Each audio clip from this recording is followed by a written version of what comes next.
After 7 years of sacrifice and dogged focus, you finally do it.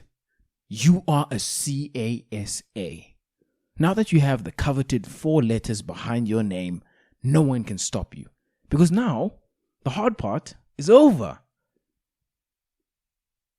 But then, crickets.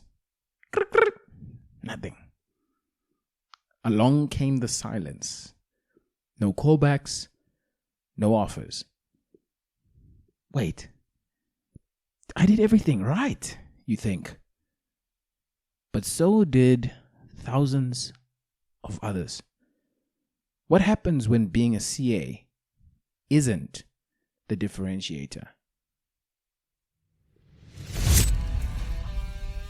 Once more, we are joined by Pt2, the best photographer you've never met, CASA, corporate content creator, founder of Meek Media, and host of the Shift podcast. We chat about why the CA qualification alone may not be enough to be successful and how you can differentiate yourself as a CA in 2025 and beyond. We also chat about the value of the CA brand for your career, the pros and cons of the CA qualification as a baseline for entrepreneurship, the risks of quote-unquote secure employment, viewing yourself as a holding company as a career mentality, and more. I hope you enjoy.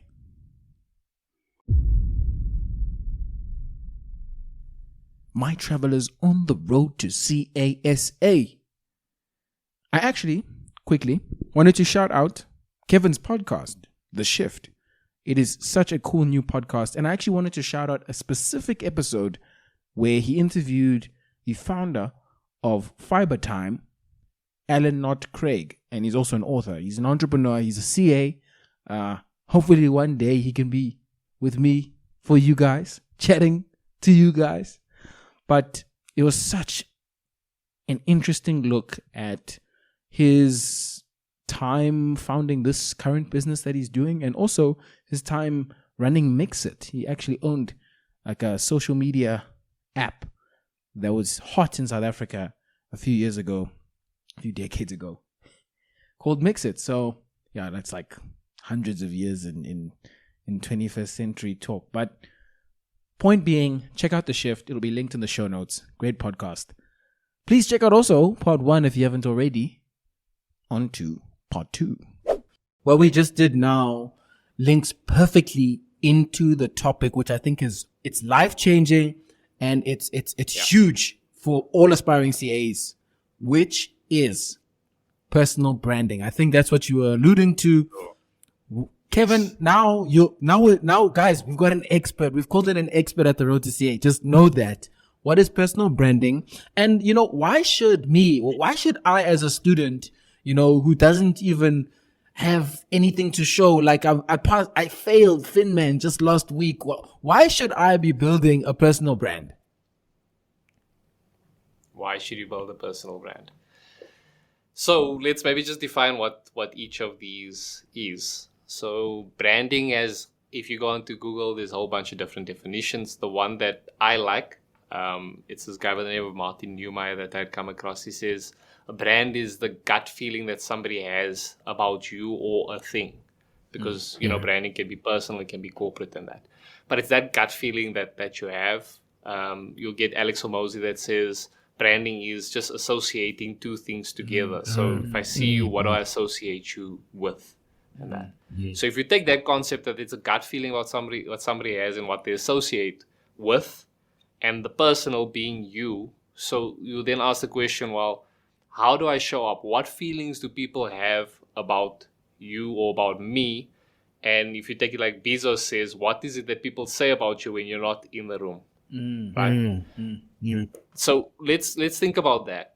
If my mistake that I made, one of the things that I regret, it's not really regret, but it's just something that if I could go back 20 years and tell myself, it would be that, the CA, and I think you've mentioned this on one or two of your podcasts that I listened to, the CASA designation is not a destination. It's part of the journey. It's a stopover. It's going to help you to get a seat at the table. It's definitely going to build rapport. It goes ahead of you. The CASA as the brand itself is very good. I've been to the UK, been to the US, and when you have a CA, the equivalent, of course, in the US CPA, it's ACCA in the UK, but it goes ahead of you, right? So that's really going to help you to build rapport. But it's only part of the journey. If you're just going to end there, then you're going to miss it. Because what it's all got to tie up with is, how does it all relate to you? To you as Alunga, to me as Kevin. And the problem that you have is when things are, when you don't have a brand that's going to stand out, and you just kind of fall into the crowd, you become something of a commodity. Now, commodities that we have are usually things that are ubiquitous or that are common, right? So, for example, if I was going to buy water, right, and like I didn't really mind about which brand it is, what's the only differentiating factor with me on what bottle I'm going to choose? Most likely. Price. Probably price. Price, right? Whatever the cheapest, because it doesn't matter. Water is water, right? But if I was a water fundi, then suddenly a no-name brand versus a Valpre versus all the other brands that you have, then suddenly those things start to distinguish. Likewise, even when you come in with your CASA, what is it that's going to set you apart versus every other guy? Because if you're just going to come here and deliver the numbers and do the job, then I might as well just get the guy that's next to you that I can get for 30% less. Or why not even, I dare say, like what they did in the US, we're going to just offshore the business, the US Deloitte will offshore the business through to India because those guys can do the exact same job that you're doing, just at 80% less. I mean, it's a harsh reality, and that's the way that business works. But that's what's going to happen. So just coming back to this idea of when you have a personal brand, you start moving away from being commoditized to working in a business or a competition, a market of one of one. Because once you start leaning into who you are, your personality, your abilities, what you studied, if it, in this case is the CASA, what's the other hobbies that you do? What are you doing outside of things? What are you doing in your community? All of these things, right? All help to give you this unique perspective that makes you you. And that can set you apart from the competition, provided that people can actually see that differentiator in you. And that's the importance that we have about personal branding, is because, yes, I've got my CASA, but I'm so much more than that. Here's a person that's involved, that's, I'm trying to be involved in my community. I'm trying to reach out to other people. I've got a bit of a hectic past, in terms of how I had to hustle my way in and get things going. And it's all of these things that now suddenly I'm not just a chartered accountant. I'm suddenly a guy that's relatable. Somebody that maybe you can, that you would want to actually maybe chat to. And once you start building that kind of rapport, and I start to reach out to you because I see that you have a position available or you've got a project that you're running, I've now set myself apart from average Joe that's just putting in a job application on the side. And that's that idea with personal branding. It's the way that you're going to get the differentiator, but it's a differentiator that you don't need to put a facade on for. I think that's probably the absolute worst that you have to do, where you have to, I don't know, change who you are, You have to, if you're going to be in America, you got to change your accent if you want to be like them or whatever. Or, you can say that, you can change your accent here in South Africa, you can dress in a certain way, you can do all of those things.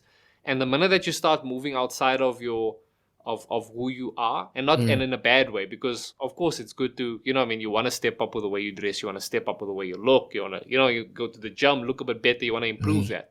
But when it's completely against what you believe in and that thing, then it's like totally counterintuitive, because everybody can fall in love with this person and you can hate it because you're trying to put on something. So it's just like being in a natural state where, as I'm talking to you now, if you met me in the shopping center and we started chatting, provided that I didn't have my children jumping over me and, that crazy thing. Yeah. But if you just came up to me and chat, like, this is how I'd show up. This is probably how I'm going to show up. and that's what the personal brand does. It really, really helps to differentiate you so that you can make that difference and get on people's radar. That's the long, short explanation.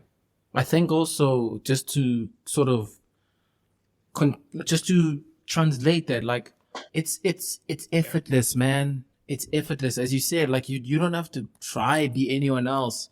And on that same point of personal branding, strategically, don't be better, be different, be yourself. Yes. When you lean into the brand, you, as you said, are one of one. There's no other you. And if you can learn to leverage that, you learn to not be a commodity. I think this idea, it's very powerful for differentiating yourself for the rest of your life. I think this is an asset, a personal brand that you're investing in.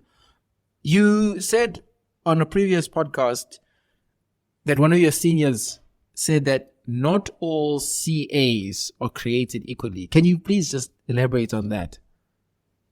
Yeah, that was a rude awakening. I think that I had. It was the third year. I was in my first year, and he, in a moment of frustration, because he had been handed a file from one of the other third years, and he was kind of going through with articles. Sorry, clarify there, not articles. And he made that comment. He said not all CAs are created equal, because he was trying to clean up the mess that they had. And there was a bit of a pause that I had, and I just kind of ran with it. But I've seen that happen. I've seen it in my own life. I've seen it throughout. I've encountered some horrid CA essays. Like just in terms of you like how did you get that kind of thing. And then you get some brilliant CAs that are like absolutely amazing, and it'd be like, wow, like makes sense. I'm in awe of it, right? And so again, like it's just a qualification. The way that I like to think of it is that if we were all going to let's use Kyle, if we were all going to Kyalami to go and race, the CA essay, if you go into that qualification, that would be the equivalent of like pulling up in a Ferrari. It's gonna get you that up to there, right? But do you know how to drive it? Oof. So there's guys that come up that have only done bookkeeping, right? And they're rocking up on this hypothetical race with a Polo Vivo. But damn, do they know how to drive? They know how to drive. So they may not hit you on something, but they know how to corner. They know how to do what they need to do in that race, right?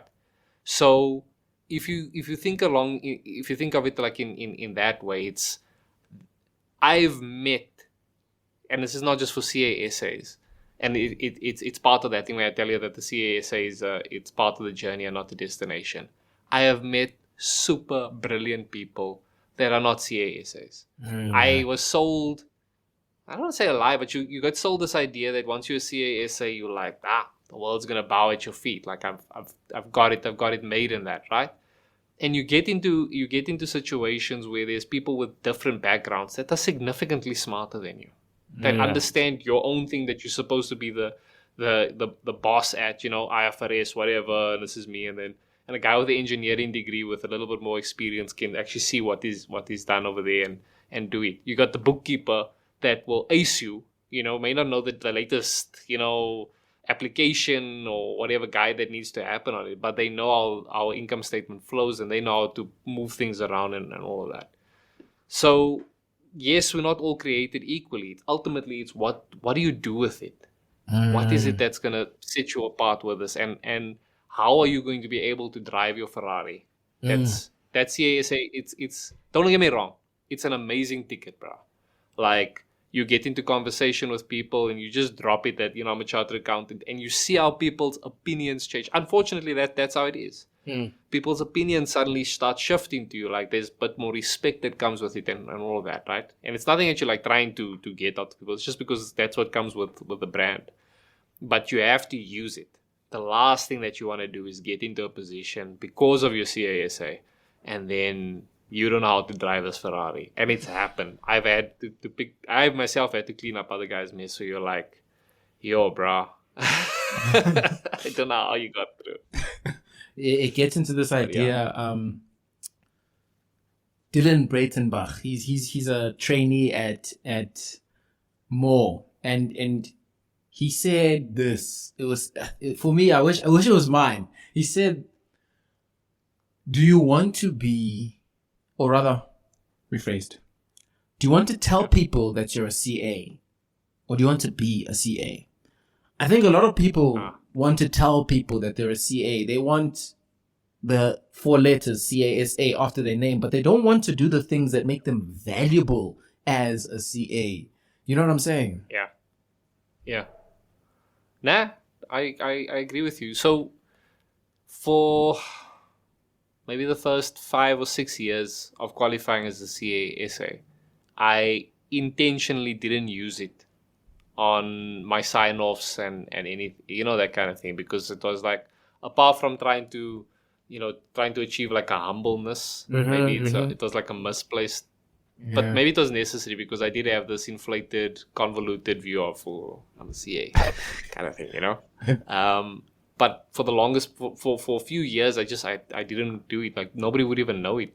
And you must remember that at this time, I'm also doing my photography and stuff. So many people till now, I've shot their weddings, I've shot their families, and they don't even know that there was a CASA that was taking their photos. And that was okay for that. But then I started realizing, as I did the personal branding, now that I'm comfortable in my CASA role, and comfortable is a very loose term, because, man, there's degrees of it, like, the levels that you can get up to. But I think I'm comfortable with where I'm at, where I'm okay to use the CASA brand. So you'll see that even on my LinkedIn. And it's for what I mentioned earlier. Like, sometimes you need to put yourself out there. And the CASA helps to build that. It really does get a step in the door. When I'm speaking to an actuary, when I'm speaking to an engineer, and they see the CASA, there's a mutual respect that comes in. Not because I'm demanding it or anything, but it just helps to do that. But that's coupled with me, I'm hoping that I do the CASA justice, and I represent the brand as it should be. I really appreciate, and I must send kudos to you for doing it how it's meant to be done. It's funny how today, when people just do what's like meant to be done, they just tell the truth, they just deliver on their promises. You're extraordinary. It's funny, but just kudos to you, man. And I think, thanks, man. I think we can take an example from it, that you guys, if you do the 7 years and you don't do them properly, you coast throughout. You're not trying to understand. In your articles, you're just ticking boxes. You're not actually going to be a CASA. You can just tell everyone that you're a CA. So thank you for the lesson in following through, in doing what's meant to be done. Kevin, I also want to chat about entrepreneurship, because you've been hustling since legally. You've been doing businesses, and let's answer this. Pros and cons of entrepreneurship, and answer what should students do, or what can they do as aspiring entrepreneurs, even as aspiring CAs? Yeah.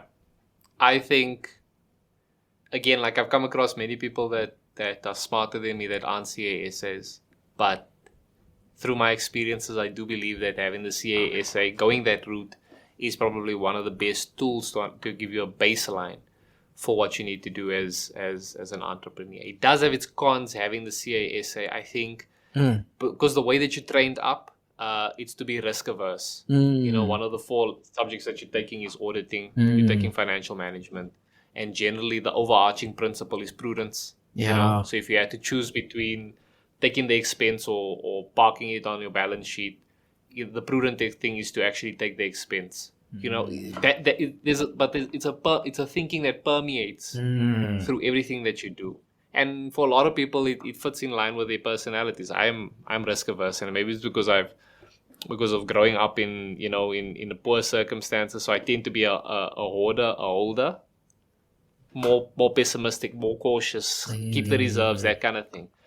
So in that regard, you kind of bump heads sometimes with the entrepreneurship, what is required from you on that side. So the CASA is going to give you a good baseline for it, but you need to be aware of the way that you get trained for it. Likewise, just for example, if I just deviate, if you've gone the engineering route, the guys that I see with engineering have a certain solution mindset, especially the mechanical engineers and the electrical engineers. There's a way that they think about things, that helps them to process solutions. So even if they're doing something that's not related at all to engineering, there's a way that they think. And likewise with the CASA, the way that you're taught to answer a question, to read through the text, to look for certain, things that can tie up with your knowledge and the way you process things.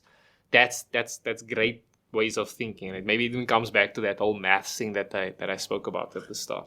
How this then fits in with entrepreneurship is, entrepreneurship has its pros and cons, I think that you mentioned. So let's maybe just to contrast it is let's talk about the normal route that you would go. So you'd finish up your articles, you may get a job as a financial manager. That's usually the typical route. Become CFO, maybe shift over to the CEO role, and anytime along that way you may get involved with operations. So those are all if you want to call it like the standard routes. Nothing wrong with it. Nothing wrong. But what happens with those things is it's kind of you work your way through it, but you're going to get a salary, you're going to get benefits, you're going to get, maybe if you're in a startup, you'll get your share options, that kind of thing, or working up, but the idea is that you kind of have a more protected, sheltered pathway. And that speaks to, what we were talking about. Maybe you have a predisposition to that, and it's okay. You want to know that you have a salary, and there's, that's the way that it goes. Like if I want to start a family, I need to know that I'm going to be able to provide for my kids and my wife and all of that. The difference, I think, what happens with entrepreneurship is that, especially if you're doing the full entrepreneurship, you're going to go and you need to make salary, you need to make payroll every month for yourself. You need to be selling, you need to be creating your own streams and everything that comes with it, right? So those are some of the cons that comes with entrepreneurship. You're going to work twice as hard than in your normal job. Can almost guarantee you, because because it's your thing, this entrepreneurship thing. So you're going to give up a 9 to 5 or 8 to 4, whatever it is that you're working. You're probably working harder in any case as a financial manager, longer hours. But you're going to give that up and you're going to work 6 to 8. I'm talking about round the clock and that kind of thing. So that, because you need to make things happen and it's all on you to make it happen. And many people never, in the entrepreneurship things, based on their choices that they make and the way they set things up, processes, handovers and that stuff, they actually get stuck in that. And then they despise the entrepreneurship thing, because it's, they could have just taken an 8 to 5 and be done with it, and, put your laptop down, but your salary is coming in at the end of the month. 6 days or no 6 days. You work, you don't go, you work, you don't work, you're going to get paid. So that's the downside of entrepreneurship. Some of the upsides that you have with entrepreneurship is that, there's a limit to how little you can get. You can get 0 at the end of the month. Maybe if you're going to debt, okay, there's a 0, right? But let's just assume you're not going to go into debt, so there's a 0. But when it comes to the upside, there is literally no cap on it.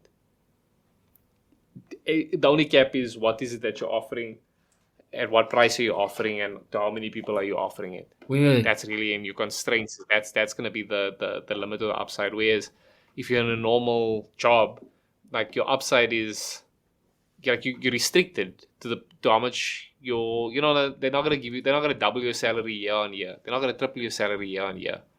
But in entrepreneurship, if done right, you can double your income in the space of a year. You can triple it in the space of a year, depending on how you do it, Likewise, bonuses, you're only going to get X amount, whereas there's guys that can be, literally shoot for the moon in terms of how much they get. So entrepreneurship, there's an element of adventure that comes with it, of being your own. I don't want to say be your own boss. That's actually a bad. At times, it's a bad thing. But really, the upside is yours, and likewise, the downside is you're gonna carry it. So I think it's where what I was talking about. A bit of part of regrets thing is like not starting earlier, formalizing a lot of what I had done through my undergrad. Through honors was difficult maybe, but even in doing articles and that, there's lots of potential side hustles that could have taken off if I had applied myself on it. But again, it was a case of I didn't know what I didn't know. You don't realize that these things are actually pursuable. Like, you don't need to have a CASA and somebody's approval and rubber stamp on it before you actually make something happen. That's one of it. And at least in my case, I had divided attention.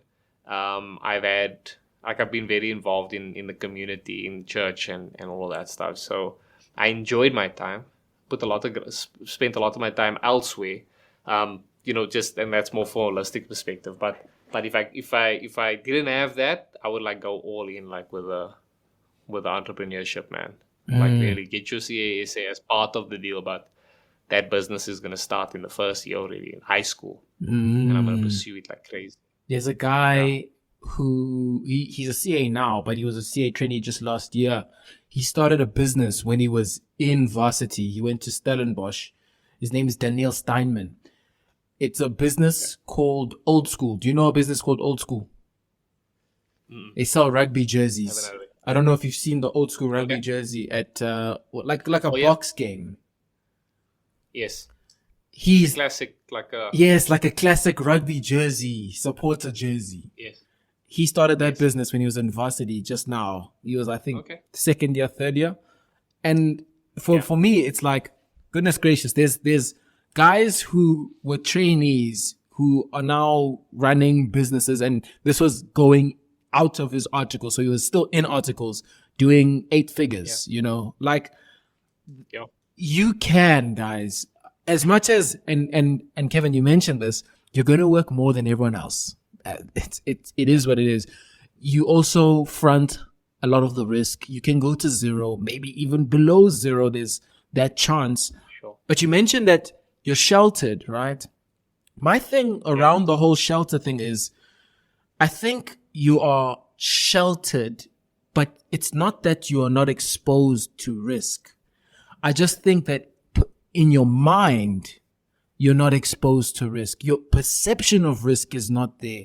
But any company can go down. I mean, look at Arthur Anderson. You thought a huge consulting firm, one of the big 5, you guys can go and search it up, would never go out of business. A big 5 audit firm, guys. Yeah. They get into a bad deal, they're out of business. So really, it's just that you're not fronting the risk. In entrepreneurship, you're fronting it. You got to look it in the eyes. Yes. But at the same time, as you said, the upside, it's infinite, man. Yeah, I think, look, we can just look at some recent, can you call it scandals? I think that's, maybe South Africa's not big enough to sink these guys, right? But you think of what KPMG was involved with government. Deloitte had some, massive overlooking or audit misstatements that they should have pulled up. It can happen, and I've seen it even in any company. Really, if you think about any company, if things get tough enough, they will cut off the arm, save the body.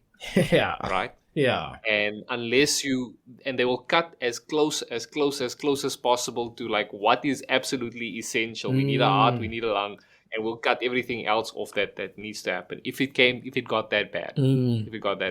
So generally the people that are, shareholders and then directors making the call, etc., and then the circles move further and further.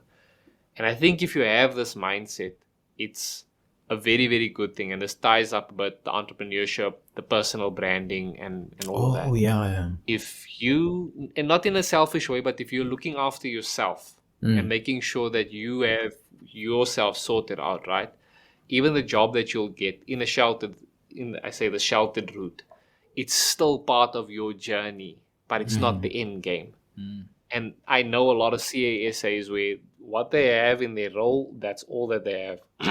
If the company decided to do a headcount reduction tomorrow, they're going to be out of a job. And in the current circumstances, in South Africa, you'd think that the CASAs would be readily employable.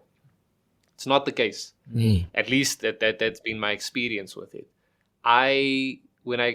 When I finished up my articles, I went over to the US, did some chit, came back, did a small stint on a job. January 2013, I started looking for employment. I got a job on my 13th 1-3 interview, right? So this is, again, guy that's just come out of articles relatively, with the CASA. And I'm not saying that that's going to be the case. Don't get me wrong. Maybe it was just bad timing, or I was looking in the wrong net. It can happen, but that's just a reality of it, right? So don't make that false assumption that because I have a CASA, people are going to be lining up to employ me, especially if there's going to be a big cut that happens, because now suddenly it's not just one CASA, it's now 10 of us that are competing and trying to go into the market and that. So one way that I like to think of this, and it comes back to the personal branding, right? Think of yourself as being, in my case, Kevin Botha's Pt2 Limited, right? So yours is Alunga Pt2 Limited, right? And even if I go into an employer relationship with a corporate that I'm going to go into, think of Kevin Botha's Pt2 Limited as being the holding the company itself, and I am going to be consulting almost into that role. So yes, you'll pay me a fixed salary. I'll give you my 160 hours plus in a month, and that's our exchange that we have, right? But I mustn't forget the fact that I'm a company myself. That's going to be going out to it. Now, how would I want that company to show up? If I was going to take it from this corporate to the next corporate, how would I want to show off my stuff? I want to show that he's got this great, that my asset over here, Kevin, even though assets technically, human beings can't be assets unless you're slaves. In this case, let's assume that I can be the asset. How would I want my asset to show up? I want it, I want to show the expertise. I want to show that it's professional, that this asset can talk to CEOs as well as the ops guys. I want to do all of these things, right? And if I keep that mindset about me, then suddenly things change, because then I'm like, okay, fine, you can get the 160 hours over here, but I still got capacity, and I want to create this. I want to build this asset into something that can go beyond who I'm employing it, or whom I'm leasing out to or consulting out to. So then when I go to the entrepreneurship, it's still Kevin Botha's Pt2 Limited that's going to be driving all of this. And that's the importance of the personal brand when you have that. When I'm starting my own business, when I'm doing things, even though I'm let's say I'm employed, but I'm an entrepreneur. Like even within the corporate, I'm still showing entrepreneurship, or I've got the side hustle on the side. So what I'm doing after hours, I'm building whatever. I'm trying to consult on the side. I'm even running an accounting practice on weekends. I'm taking on jobs, whatever that is, right? Understand that you need that. It's all on you. Nobody, harsh truth. Nobody cares about you, bro. Harsh truth. I'm sorry. Maybe your parents care about you, but even them to an extent, they love you, but you gotta make it happen for yourself. Your family loves you, but you gotta make it happen. They've got their own problems that they're dealing with. And that's why that old spotlight thing, it's a facade, because many people aren't even looking at you. They don't really care. Oh, you got the actual truth is maybe, oh yeah, you got the podcast. Maybe you got, when you started out, you got like 12 subscribers, and that's like all your cousins and your mother and whoever that had. But apart from that, nobody cares until you actually offer value. And that's going to be the same thing even with your job. They will cut you. Your business, if it came down to it, they will cut you. So how are you looking after yourself? How are you building your personal brand? So that if I got cut tomorrow from my corporate job, what is it? What's my game plan then already? Okay, fine. Maybe he's got he's got the personal brand. Kevin is out there. I can start applying. If I do go into that, people have seen me before. They see what I'm able to do because I've been putting myself out on social networks and on LinkedIn. I'm just trying to smooth that thing. Or I'm doing my hustle on the side, and now, maybe this is a season of focusing on that. But you do not want to be caught out where you're getting a Section 187, they're cutting, and you're like, I don't know what I'm gonna do now. Okay. It's a diversification strategy. You know, from a very it's a diversification strategy. Yes, I did my studying, sir. Yes, sir.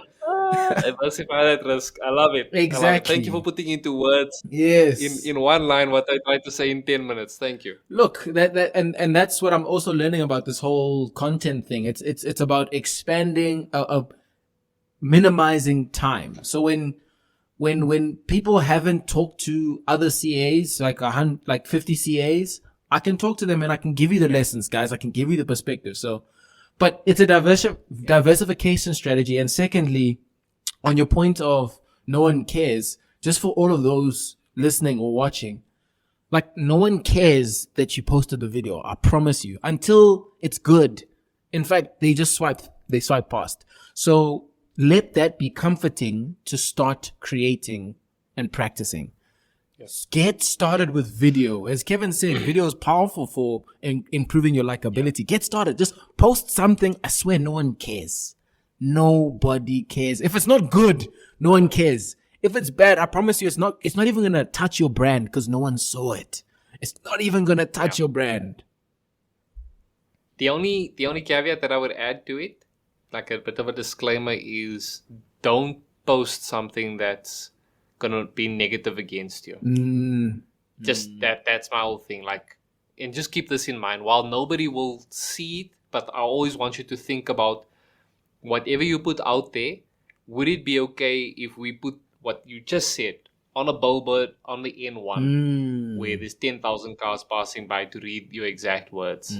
Like, you see what happens with, we've had it now with the DA. I don't know if you remember, like there was somebody that was going to become an MP and then they pulled up this old video where the guy's racist and all of that thing, right? So and it's not to dissuade people from getting onto video, but just don't let your first video be that it's a rant, a racist rant, it's anything. Just put yourself in the shoes of like that. If you just keep that in mind, like what I'm putting out there could one day,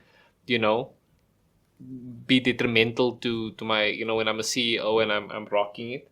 Just keep that in mind, that you keep within the rubber banks of, just, I don't know if don't be overly controversial. 100%. Political. I think a great way to put it in a one-liner would be, don't say anything dangerous. I think to practice, you don't have to start with dangerous stuff. It's like with juggling. Don't start juggling knives. You're not a pro yet. Yeah. Juggle the little balls. Juggle just 3. Don't juggle 4. And I believe in people speaking their truth, but at the same time, you got to be careful. So I think, fortunately, you are all aspiring CAs. You probably won't juggle knives. But still, hopefully, still get out there, put yourself out there.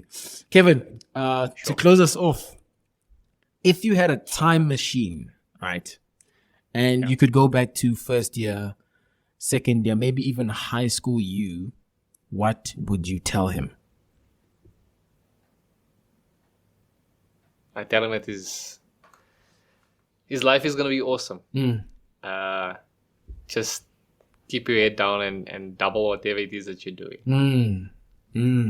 That's a very simplified answer, I think, on it. But like, I just encourage, like, start the business, man. I take that back. Let me take back the life is gonna be awesome. Right. Like what I would say is, I just say, like, start the business and go all in on it, man. Like, you got nothing to lose. You got nothing to lose. And the reason why I say this is, like, every year it gets more difficult to take more risk. I mean, after articles, I got married, so suddenly I have somebody that's depending on me. We have kids, or 2 kids now. I don't have that risk appetite as I would have had, and that's different to if you were like in first year, bro. You know what it is. You're living on noodles, on 2-minute noodles, and like, you can do it, bro. You can start a business with $100, a cell phone, and a laptop. Not even. You can do it. That's what I would tell myself. Like, just go all in, man. Start the thing. Start the thing, dude. Start the thing. Start do the it. thing. Do the Just thing. Don't talk get about doing the thing. Don't watch a video about doing the thing. Don't listen to a podcast about doing the thing, except for this podcast. Do the thing. Yeah. Do the thing, man. Can I just share a story? Please Just do. A quick one. A quick one. In this space of what we're doing. So I'm in my 3rd year at Articles. I have a first year that I'm working with, and I'm like I enjoy working with him on some of the in the different projects as we move around. So I'm in the entrepreneurial division at Deloitte. Back in the day, you'd have a lot of smaller clients, very small teams that you'd work with. And I have this guy by the name of Kutsi Chikumba. He's into the social media thing. He's got his iPhone, always having the latest iPhone, and he's like, in between his breaks, delivers on his work, 100%. But he's on it, and he's telling me how he's starting this channel. He's got his YouTube where he does his videos, and I just kind of roll my eyes a bit at it, but do the thing and that. So he ships off to, he qualifies. I leave, he qualifies, he does his thing, goes and studies in the US and that thing, and he's actually quite high up. I think head of content, could be head of content at TikTok, where he's at the moment. So I don't disagree. Of course, there's always a level of fortune and things work at it. But at that time, he saw something that I couldn't, and he enjoyed what he's doing. And of course, when opportunity meets preparation, that's when, you're A away. But that's just to give you the kind of example of when you do the thing. Do it now. Don't wait for the CASA. I promise you, if you think that that you have in mind is not working at the moment, having a CASA is not gonna necessarily make it work. So rather fail now, fail while you're still in your first year, second, third year, fail at the business thing, and try getting that going, because you don't know once you get into the Ferrari that. You've been, you failed at riding a go-kart, you failed at riding your city golf, but you learned on those things. So when you actually get into the Ferrari, I'm away. So take that as a great learning lesson. Start. Yeah, I think this guy's was in my opinion, most fire episode. But guys, if you have not already, please tell us a belief.